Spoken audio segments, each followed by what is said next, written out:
Hi everyone, আসসালামু আলাইকুম। কেমন আছেন সবাই? আশা করি সবাই ভালো আছেন। আলহামদুলিল্লাহ, আমিও ভালো আছি। তো প্রতিদিনের মতো আজ আমি আপনাদের জন্য নতুন একটা ব্লগ ভিডিও নিয়ে হাজির হলাম, নিপা সিম্পল লাইফ স্টাইলে। আশা করি ভিডিওটা আপনাদের ভালো লাগবে, তো দেখার জন্য অনুরোধ রইল। আজ ঘুম থেকে উঠে আমি আমার এই টুকটাক রুমে যে কাজগুলো করি ওগুলো আপনাদের সাথে শেয়ার করতে আসলাম। তো আজকে সকালে নাস্তা হিসেবে কালকে পোলাও করছি, রোস্ট ছিল, গরু মাংস ছিল, জাস্ট ওগুলোই খাওয়া হয়েছে, এর বাহিরে আর করি নাই।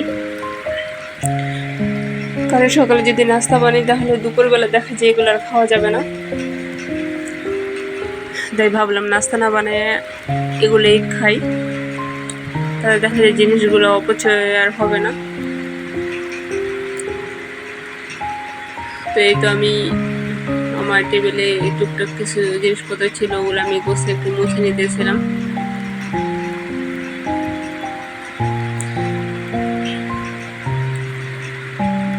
জানি না আমার ভিডিওগুলো আপনাদের কাছে কেমন লাগে, হয়তো কারো কাছে ভালো লাগে, আবার হয়তো কারো কাছে ভালো লাগে না। আর সবার কাছে যে সব কিছু ভালো লাগবে এমন কোনো কথা নেই, এক একজনের রুচি এক এক রকম।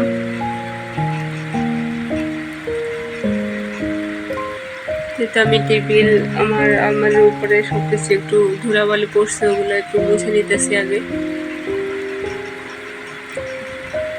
কারণ প্রতিদিনের ঘর ঝাড়ু দেওয়া বা বাহিরের ধুলাবালি এগুলা যতই মোছা হোক না কেন আসা পড়েই। আর যারা নেগেটিভ কমেন্ট করেন ভাই, আমি একবারে বলছি, এটা আমার নিজের বাসা না, এটা আমার বাবারই করা। তো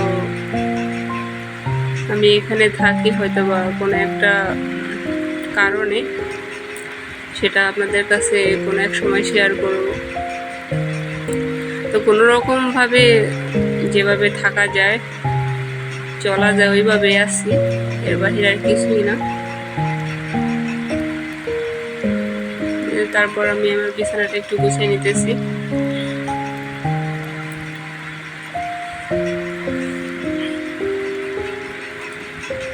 সুখ দুঃখ মিলেই মানুষের জীবন।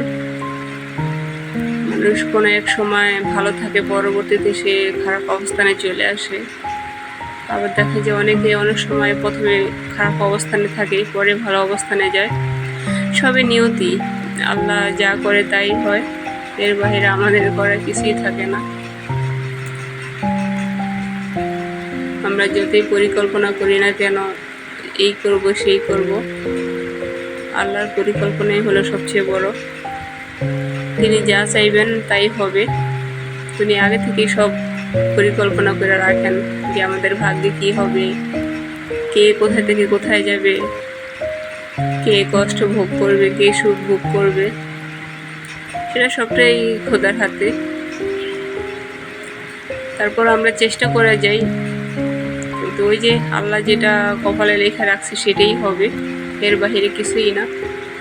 তারপর আমি এটাই সবসময় বিশ্বাস করি আর মাইনা নেই যে আল্লাহ আমাদের জন্য যেটা ভালো সেটাই করেন। আমরা হয়তো বা অনেকেই একজনের পিছনে খারাপ মন্তব্য করি, এই কারণে এর এটা হয়েছে, ভালো চলতে পারে না তাই এমন হয়েছে। তা আমি মনে করি আল্লাহ আমাদের জন্য যেটা ভালো ওইটাই করেন। আল্লাহ আমাদেরকে খারাপ কোনো কিছুই করেন না। আমি সবসময় নামাজ পড়ে একটা কথাই আল্লাহকে বলি, আল্লাহ আমার জন্য যেটা ভালো তুমি ওইটাই কইরো,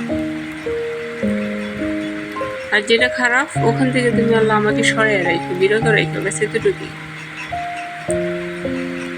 তো অনেক সময় ভাবি যে আমি অনেক খারাপ অবস্থানে আছি, আবার যখন দেখি যে আমার চেয়ে আরও অনেকেই হয়তো বা বাবার বাড়িতে আরও অনেক খারাপ অবস্থানে আছে, তখন কষ্ট লাগে না। তো যাই হোক, তো উত্তম পরিকল্পনাকারী ওই আল্লাহ, আল্লাহ যা করবে তাই হবে। তারপর আমি বিছানাগুলো গুছিয়ে নেওয়ার পর থেকে আমার মেয়েগুলো একটু হলুদ অনুষ্ঠানে গেছিল। ওখান থেকে আসার পর জামা কাপড়গুলো সব এখানে সেখানে পালায় রাখছে, ওগুলো একটু গুছিয়ে নিতেছি। সকালবেলা আসলে ঘুম থেকে উঠলে অনেকে মনে করে মেয়েদের কোনো কাজে নেই, কিন্তু একটা মেয়ে জানে ঘুরে ফিরা টুকটাক সংসারের কাজ এদিক সেদিক করতে অনেকটাই সময় লাগে। পুরুষ হোক মহিলা হোক সবারই কাজ থাকে, তবে অনেক পুরুষ তো মানতেই চায় না যে মহিলাদের কোনো কাজই নেই বাসায়, তাদের কি কাজ। আরে ভাই, আমি মনে করি এটা পুরুষ তো একটা কাজ নিয়েই বসে থাকে, তাদের লক্ষ্য একটা কাজ শেষ দিতে হবে, কিন্তু মহিলাদের ওই যে হাজারটা কাজ থাকে। সকালে ঘুম থেকে উঠে রাত্রে ঘুমানো পর্যন্ত ওদের কোনো ছুটি নেই। এর মাঝে আবার আমার মেয়ে, আমি গোছগাছের পর ও আবার কি করছে, সবকিছু কালকে হলুদে গেছিল ওগুলো আবার সব নামাই আবার আওলা ছেলে করছে, ওর কথা বকা দিলাম। তো কালকে রাত্রে আমি বাজার থেকে কিছু সবজি এনে রাখছি, ধনিয়া পাতা, মিষ্টি কুমড়া, কাঁচামরিচ, কচুরলতি, তরমুজ, আবার 2 পদের মাছ আনছিলাম। আমরা জানি না কার বাসায় কেমন, কোন অঞ্চলের ভাষা কেমন, আমাদের চাঁদপুরের বাসায় আমরা চেওয়া মাছ বলি, একটা লাল চেওয়া, একটা সাদা চেওয়া। তো রাত্রে আর কাটা হয়নি, ফ্রিজে রেখে দিছি। সকালে ঘুম থেকে উঠা নাস্তা বানানোর পর গল্পটা গোছায় পরে আবার মাছগুলা কাটছি, তো অনেক লেট হয়ে গেছে। কিন্তু পরে আমি কিছুটা মাছ রেখে দিছি, ভুনা করবো, ভুনাকে চচ্চড়ি করব। আমি ভুলে আগে পাইপেনে তেলটা দিয়ে পালাইছি, মনে করছি যে তেলের উপর পেঁয়াজ দিয়ে পরে দিব, পরে না মনে করছি যে কাছে চড়াই ওটাই ভালো হবে। তারপর আবার পাইপেনটা নামাইয়া মাছ, পেঁয়াজ কুচি, মরিচ কাটা, টমেটো কুচি সব কিছু দেওয়া, তারপর মাছটা একটু ভালো করে মাইখে নিতেছি।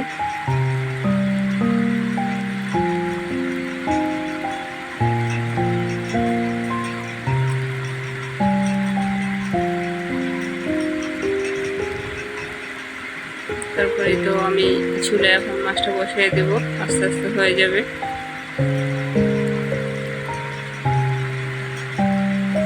তো মাছটা একটু ভালো করে হয়ে আসলে আমি ধনিয়া কুচি দিয়ে দেব, ধনিয়া পাতা।